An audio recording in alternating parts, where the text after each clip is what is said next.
Yo, what is going on, you guys? So today I'm bringing you guys a brand new sports cards video. Now in today's video, I will be showing you guys how to make the most money in the sports card market today. So this past week, I've had the biggest profit margins, most profit that I've ever had. So even though the market hasn't been, as chaotic as it was before, so I will be showing you guys how to, manage the market today and still make those huge profit margins even during a time where the market has not been moving as fast as before.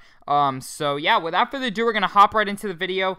I do want to actually say though, I do have my membership program I'm at Sports Card Invest on Instagram, and I have been recommending a lot of stuff in the past 3 weeks that has absolutely skyrocketed. So if you guys are interested in that, go ahead, message me on Instagram at Sports Card Invest.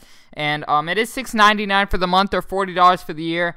But if you guys mention that you are from YouTube, I am doing a little discount.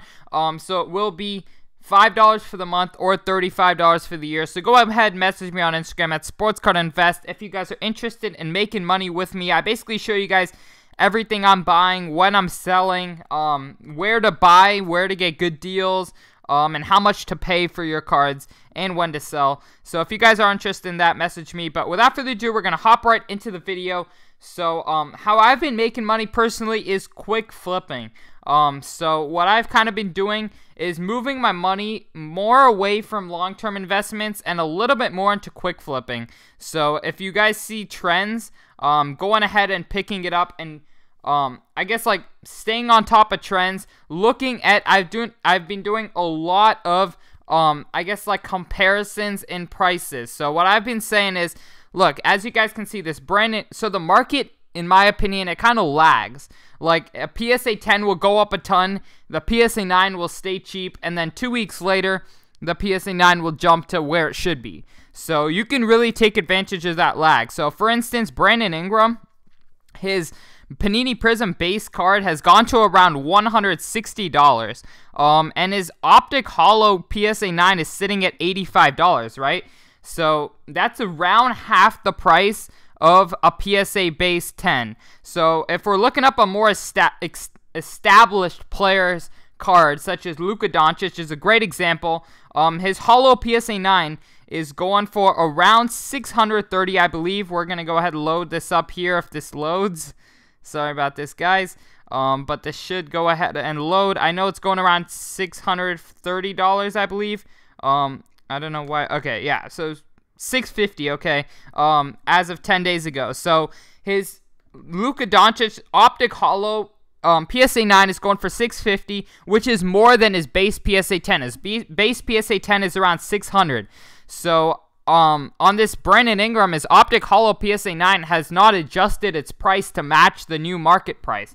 So I believe that his Optic Holo PSA 9 will go up to, above his base Prism price, right? Because that's where, most Optic Holo PSA 9s settle down their price above the base PSA 10. So base Prism PSA 10, obviously. So that's kind of like trends I've been picking up on. So I went ahead and picked up a Brandon Ingram for only $85 for a PSA 9, which in my opinion, that should be at least $160, $170, and I don't know why it isn't. The market lags, and I see these lags. I go ahead, take advantage, and then they go ahead and adjust to, where the price should be. One instance with this is, I'm going ahead and trying to find it. So this Kevin Durant was an instance. This one I sold for around $450 that I bought for $79 only, because I saw that everyone else's 2008 okay, so this De'Aaron Fox, as you guys can see, if you look at the picture, it's an Optic Holo. The guy didn't put it in the title for some reason. I'm not sure if he knew or not, but I did get an Optic Holo for $90.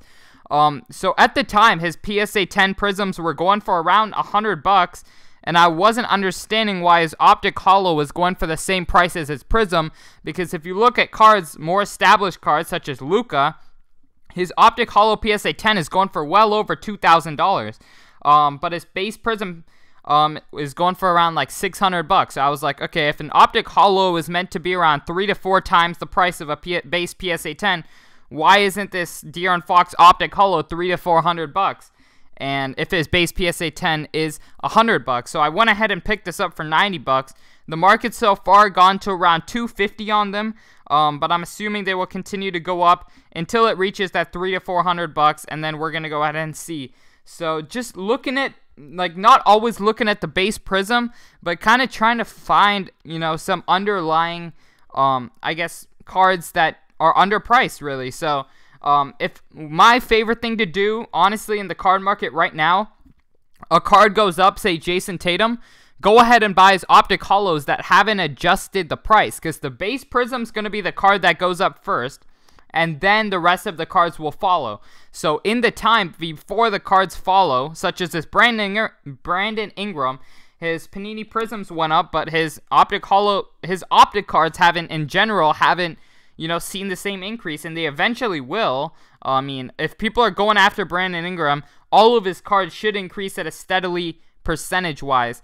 But that's why I'm kind of, you know, going after more, not always in base cards, I guess, right now. So I'm kind of looking at some other stuff.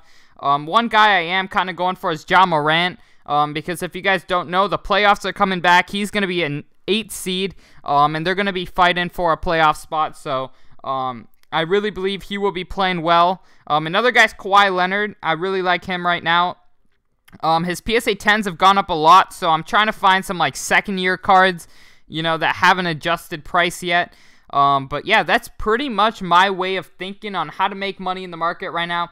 Just stay on top of trends. I hear a lot of people talking like, oh, the market's not, you know, going up that much, whatever. But in my opinion, you know, the market's better than ever, in my opinion, and there's always ways to make money. It's more than the market. Like, I don't let, I guess, my profit making be determined by the market. It's more of, okay, like, it's more of your personal thinking when you buy cards, when you sell cards, and how you know, manage the market. Because quite honestly, the market could be very hot and you could be not making much money, or the market could be very cold and you could make a lot of money.